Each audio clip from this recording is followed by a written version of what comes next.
Hey guys, this is Apex of War, and I'm going to let you guys in on my near God mode character build and how it operates. It requires a lot of ability points naturally, so this is more of a new game plus build. I'm starting off here showing you which decoctions I have up as well as my mutation buff. I'm also going to go through which potions I have equipped, and I'll explain how they all work together in the gameplay later in the video.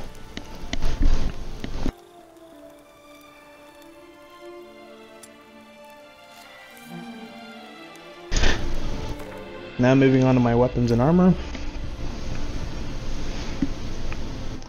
This is my current steel sword, but the best one in the game is the Toussaint steel sword, which I also have, just can't equip it yet.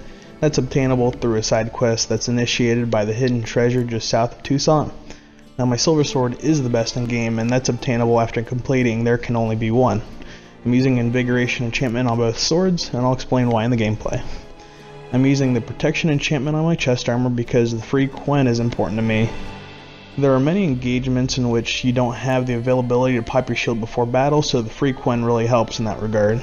I'm using the Grandmaster Feline armor set because you'll see in the gameplay I use a healthy dose of strong and fast attacks. Having the bonus damage from the set bonus is a huge plus. And here's a stat sheet unbuffed by adrenaline points.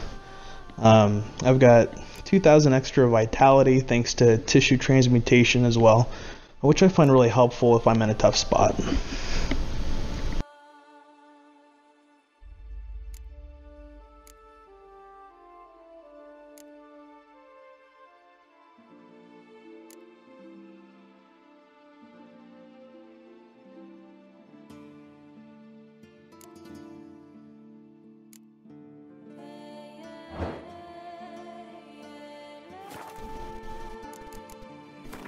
Now here's the build.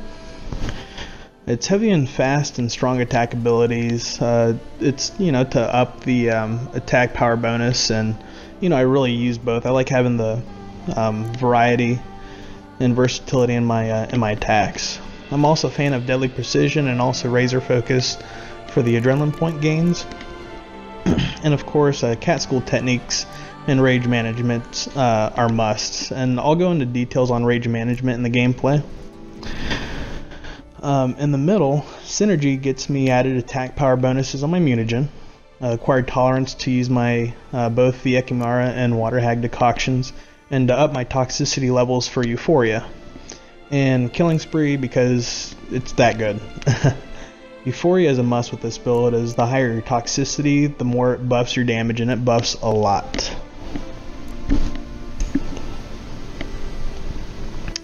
And after I go through this here, I will get into some gameplay for you and show you exactly how overpowered this is.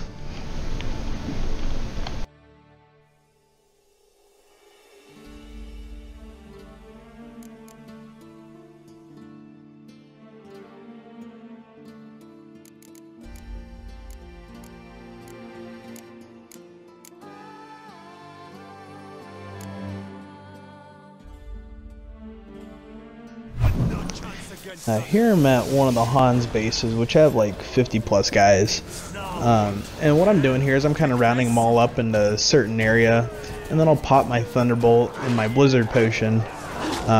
Blizzard makes it so that whenever I get a kill, it slows down time temporarily, and you're just able to massacre everybody. As we keep chaining kills, time will continue to be slow, and you can just rip through everybody.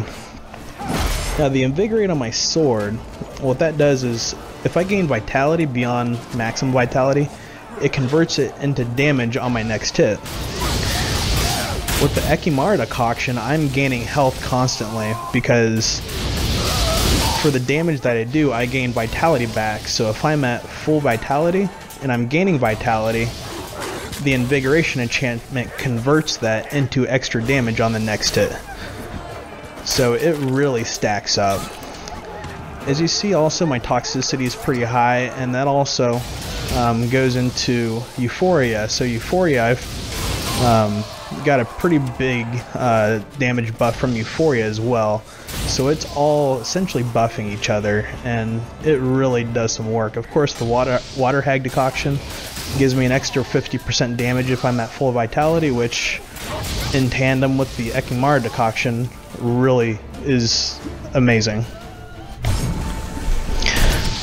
Now this segment is the exact same setup as the last segment. Same potions, decoctions, enchantments, and weapons. And I'm just rolling through these guys. Roll's going to be your go-to for masses of enemies like this. And I do use Ren very frequently too, but I more use those on one-on-one fights, bosses, and you know, the guys with shields that you've got to get through their defenses. But here, roll is really all I need.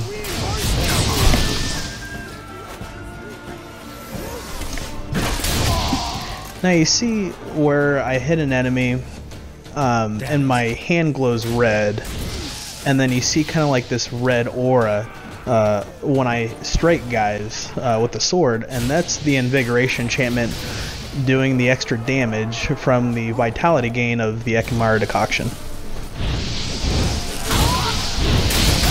Now this here is a bloodbath.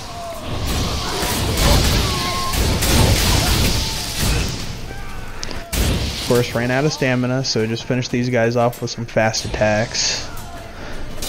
This guy's kind of stubborn, so I just end up rending him. And then finish this guy off.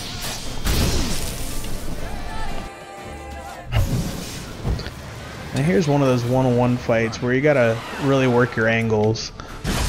She's kind of a pain in the butt. She keeps popping my shield and I keep having to put it back up. But here I'm just trying to get a good angle on her. And I was talking about rage management earlier. It allows me to use adrenaline points for signs, like right here. It's really helpful for that. I mean, I use my stamina for my attacks, so being able to use adrenaline points to keep my shield up is very important in this build. And as you see there, 2 Rens takes her down to half health. She pops these guys up, and then I finish them with the whirl, and that's what finishes her off. Now I'm going to leave you with this last segment here against a couple Draconoids here. This is one of the boss fights for a Witcher contract. And you'll see here, just working the angles, keeping my shield up, and the power of Rend. Anyhow, hit the like button below and the subscribe below. I'll be bringing you some additional Witcher 3 Blood and Wine content, so stay tuned, guys.